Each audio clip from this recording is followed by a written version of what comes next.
handog ng Barangay San Vicente bilang pagpupugay sa ipinagmamalaking puto binyan na sumisimbolo sa kasaysayan, kultura at kabuhayan ng aming pamayanan. Tampok sa disenyo ang higanteng replika ng puto na may tradisyonal na keso sa ibabaw na nagsisilbing pangunahing simbolo ng pagkain tunay na ipinagmamalaki ng binyan. Ang puto ay maingat na inilagay sa gilid ng float upang agad na makuha ang pansin at maipakita ang kasimplihan ngunit natatanging lasa ng lokal na delicacy na minahal sa iba't ibang henerasyon. May kita rin sa disenyo ang makasaysayang simbahan at tradisyonal na bahay na nagpapakita ng mayamang pamana at pananampalataya ng Barangay San Vicente. Ang mga elementong ito ay nagbibigay pugay sa makalumang pamumuhay at matibay na pagkakaisa ng komunidad. Ang palmuting dahon ng niyog at katutubong materyales ay nagdaragdag ng natural at makabayan na tema na sumasalamin sa pagiging malapit ng mga mamayan sa kalikasan at tradisyon. Kasama rin sa float ang figura ng isang musikero na tumutugtog sa gitara bilang representasyon ng masayahin at malikaing kultura ng mga taga San Vicente. Ang makukulay na letter ng puto latik ay nagbibigay buhay at sigla sa kabuuang presentasyon habang ipinapakita ang lokal na identidad ng barangay. Sa kabuuan, ang land float na ito ay hindi lamang simpleng dekorasyon kundi isang gumugulong na obra na sumasalamin sa pagmamalaki ng Barangay San Vicente sa kanilang pinagmulan, tradisyon at natatanging puto na naging bahagi ng kanilang kasaysayan at pagkakalinglalan bilang isa sa mga pinakatanyag na produkto ng binyan. Muli po, mula sa Barangay San Vicente!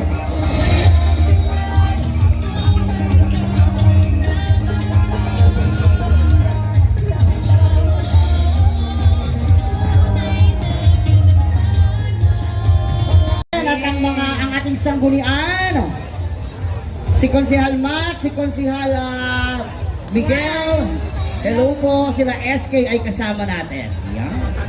Okay, ang ating susunod na float naman ay mula sa Barangay San Jose!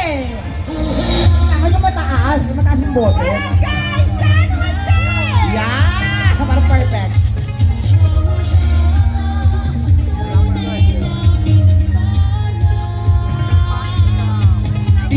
Wait lang, hindi na i-charge. E-bike pala.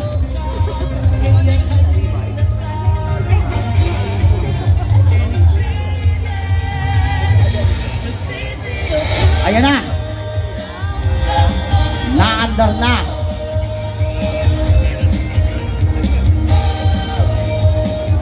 Okay. Okay ba ang San Jose? Makaka-andar ba? Kung hindi pa, unahin muna natin, judges, ang Barangay San Francisco. Okay. Float number 3, Barangay San Francisco!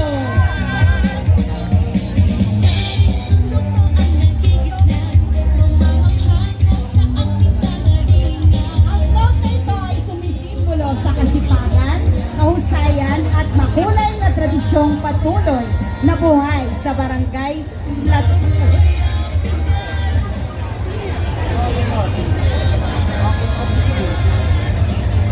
Barangay San Francisco.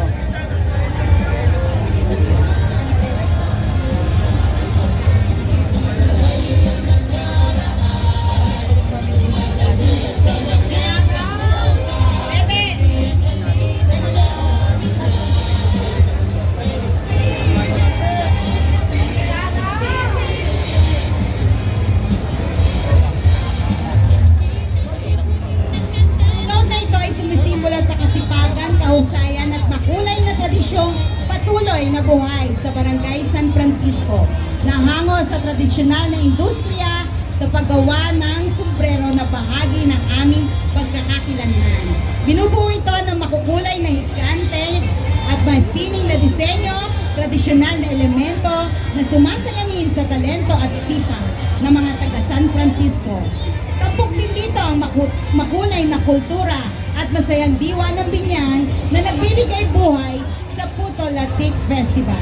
Sa bawat hibla, kulay at disenyo ng aming float ay nababanaat ang pagmamalaki ng Barangay San Francisco na kulturang minana mula sa mga naunang henerasyon. Isa itong pagpupugay sa mga lokal na manggagawa at patunay na ang sining at tradisyon ng Binyan ay patuloy na nabubuhay sa pagkakaisa at pagkamalikhain ng mamamayan ito. Mga kaibigan, mula sa Barangay San Francisco.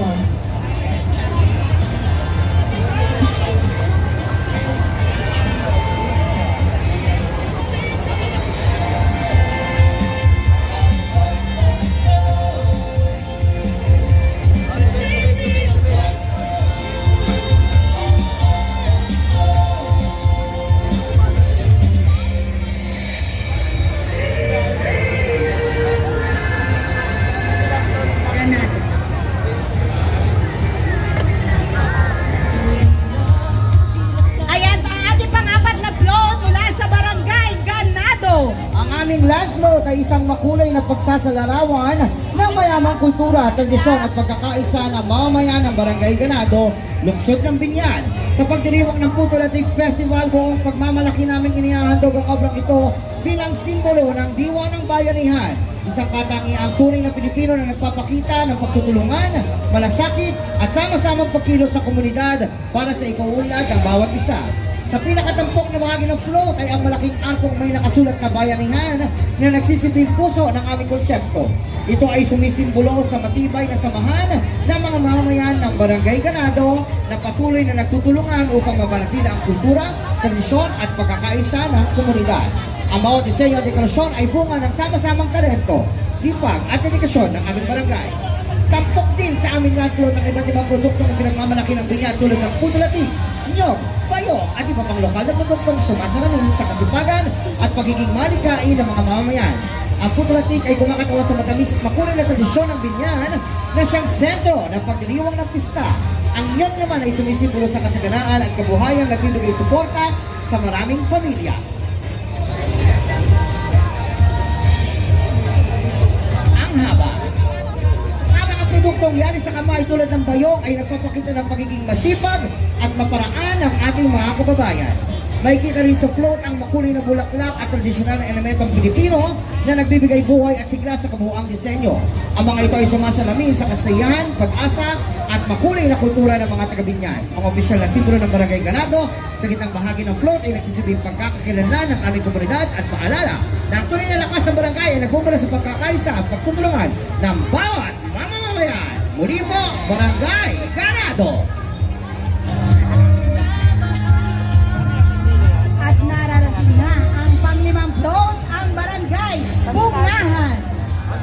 Barangay Bungahan ni Kapitan Emil Opiña. Ang Barangay Bungahan ay isang maliit na barangay na matatagpuan sa loob ng Town and Country.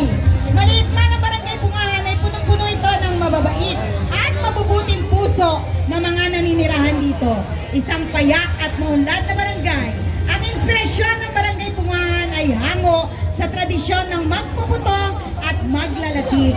Ang pagkain na sikat sa bayan ng Binyan, ng Puto Binyan na pinagmamalaki ng mga tao dito.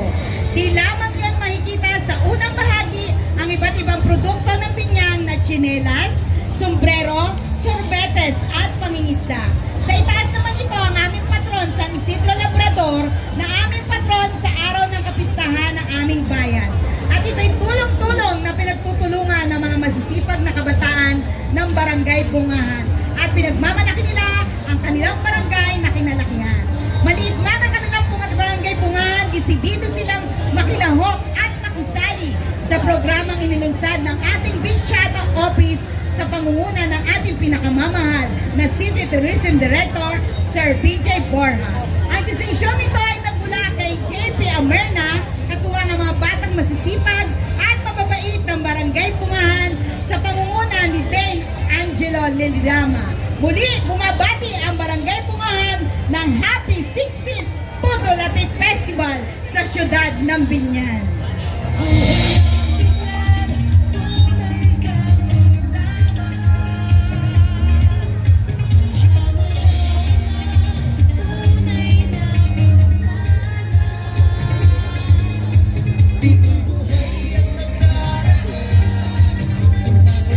Mula Barangay Bungahan.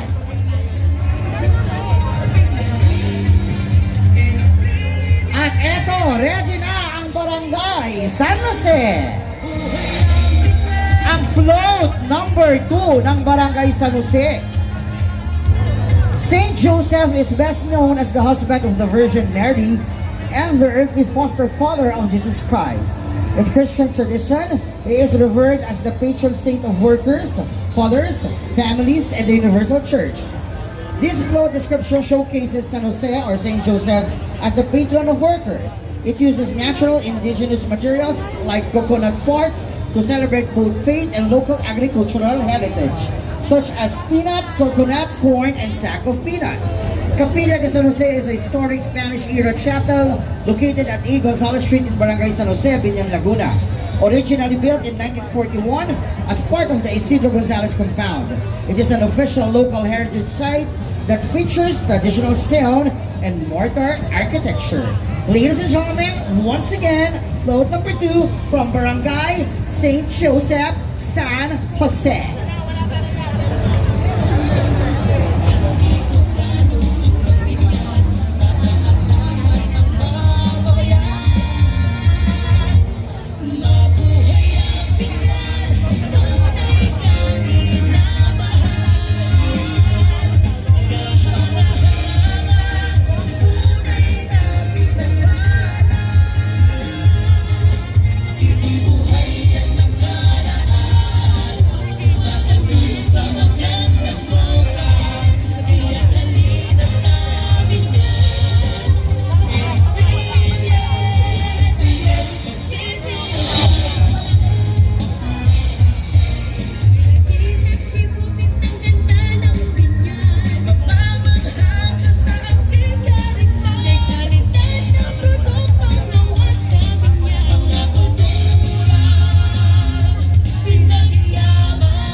Siyempre kasama si Kapitan Toto ko, si Kapitana at ang ating mga kagawad na ganda ni Chopet.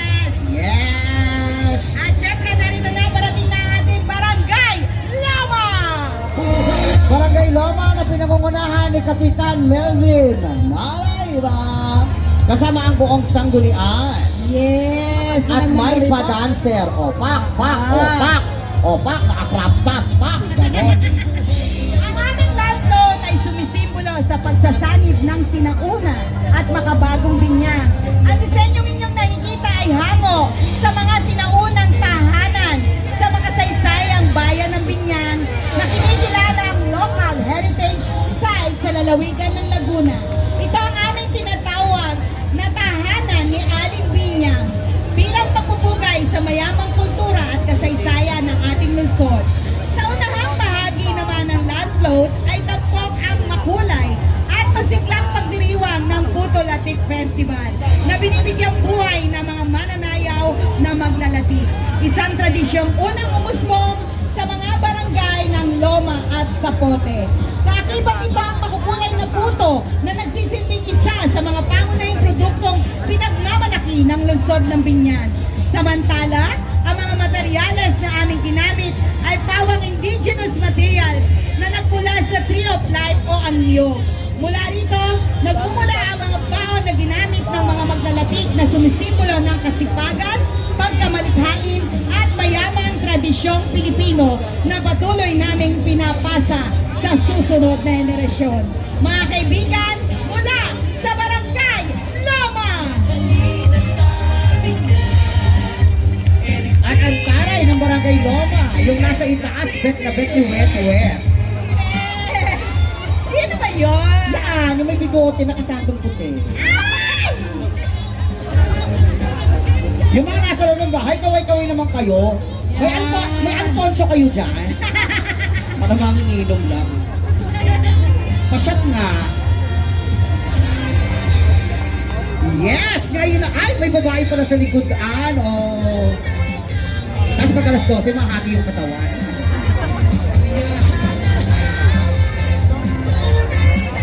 At syempre, ang Barangay Kasile!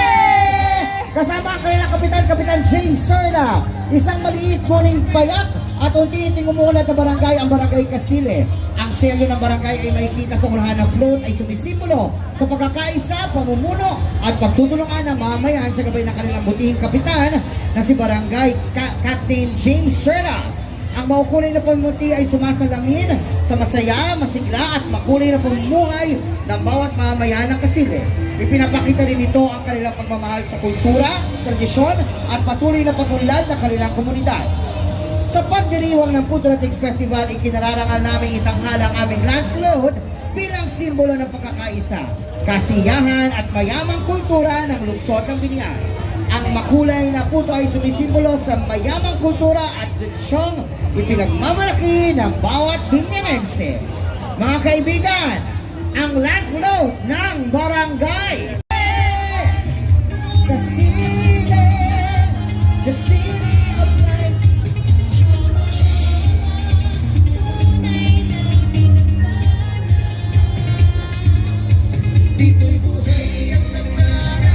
Hi, Cap James! Nailet sobre Peña, Takas Marinas.